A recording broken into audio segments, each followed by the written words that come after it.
Hi, I'm your host Vasco Duarte. Welcome to the Scrum Master Toolbox podcast, where we share tips and tricks from Scrum Masters around the world. Every day, we bring you inspiring answers to important questions that all Scrum Masters face day after day. Hello everybody, welcome to one more week of the Scrum Master Toolbox podcast, and this week joining us all from the other side of the world is Joe Auslander. Hi Joe, welcome to the show. Hi Vasco, really nice to be here. So Joe is in Auckland, New Zealand. He's into game and experience design and enjoys working with teams to solve unique problems. In the past, this has been in the areas of ship repair. Yes, you heard that correct, ship repair, crew coordination, television production, and software delivery. Joe enjoys learning and sharing what he has learned and particularly loves seeing people succeed, which I think is a great perspective to have as a Scrum Master. So, Joe, let's start with that. How did you end up becoming a Scrum Master? To be honest, it was by accident. At the time, I was going for a Ruby on Rails developer, full stack developer role, and the CEO of the company, it was kind of a boutique shop.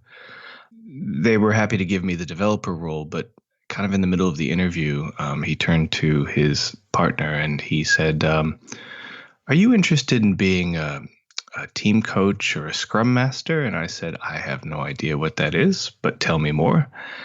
And as he talked to me about it, it sounded really strange that could possibly be a job. He was saying, "Oh, well, it's basically this job where you pay attention to people a lot, and you try to help them achieve the things that they want to help. You're completely on their side. You take on their goals, and you might add a little structure here and there just to make the progress or the journey a little bit more visible, but generally you're just there to help them and help them succeed." And I said, "That just sounds insane. Yes, sign me up."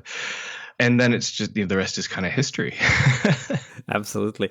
So as you started, I'm sure that if you had been a programmer before and you signed up for something like that, described as a team coach, then you might have had to read into it, start searching for stuff about it. Like, how did you get started?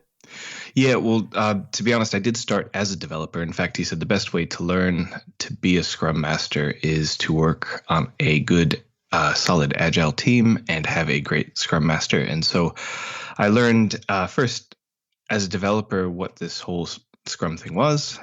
I was a developer easily for about, I think, 6 months before they began to transition me into being that team's Scrum Master. So you had a great Scrum Master to serve as a role model then? I did. His name was Paul. He still works in New Zealand. I think he's working at TradeMe now as an agile coach. But he taught me a lot about what a good Scrum Master looks like. But it was also the team that kind of taught me about what a good Scrum Master looks like, because he was such a great servant leader. And the team knew how to use a Scrum Master. They knew what the role was there for. I really got to appreciate that sort of leadership and how it helped me as a developer. And so I think I was a bit spoiled than many other Scrum Masters that start out in this world, because I got to see it from the sort of the benefiting side and from people that had been doing it for years. So Paul was your own personal Yoda. I'm sure he'd love to hear that too. Yeah, he was my own personal Yoda in many ways.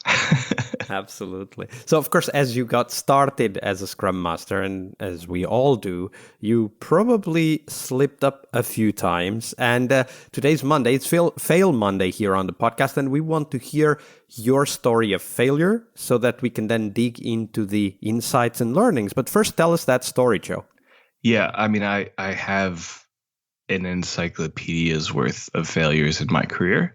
But probably the most significant and the one that kind of set me off to start was the first big failure as a Scrum Master with the team that I had just been a developer in. It was easily within the first few sprints. I didn't start out being a Scrum Master to the team that I had come from. I was given a very small team for a relatively small project. And I had worked with these guys before, very, very talented.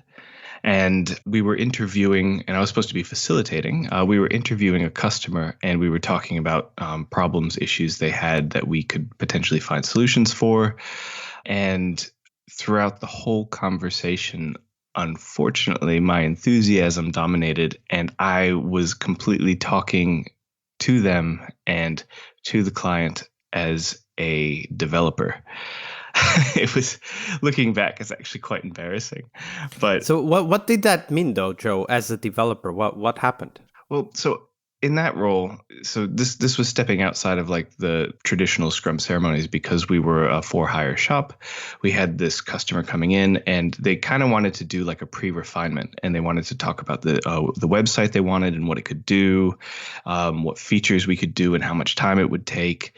And rather than understand the needs of the customer and understand the needs of the developers and creating a space for them to easily have that conversation and sort of dive in, I just, anytime they asked a question, I would immediately answer it. And I would look to the guys and be like, yeah, remember that time when we made this, and it only took a few days, right? And I could see the look. They were being very nice about the whole thing. I could see the look on their face, and I didn't quite click because I was just so excited. And we got to the end of it. It was nothing. No disasters happened, but because it was such an open place and because there was so much trust, they both pulled me aside and they said, "That was really bad, Joe." And I said, "Why? Why was it so bad? We got everything we needed." The customer had no idea. Like, they didn't know I was supposed to be doing something else. The customer seemed really happy, and they said, "Yeah, but you're not a developer anymore, and you just took over the conversation." And I said, "But did anything I say was wrong?" They're like, No, but honestly, we would have said that, and we probably would have said more things too if you had given us the space to." And we talked a little bit about it, and I had to swallow my pride, but they were really kind enough to hold that mirror up for me. And I went to my Yoda afterwards, Paul, and I talked to him about it. And I said, I don't know how I can make this switch.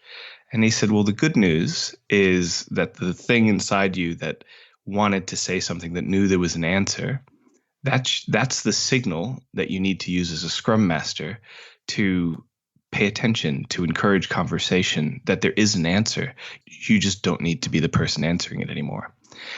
And that little piece of advice, that little introspection, helped me a lot going forward, to go, anytime I have this gut reaction like, oh, I think there's something interesting to talk about, I then stop and I say, okay, give them space. If they're not talking about it, or if they're not talking about anything, why aren't they? Let's start there. And so from that point on, it gave me a way to viscerally connect to my reaction to situations, and then apply sort of a design lens on it, and look at what people are doing and try to encourage them to interact from there.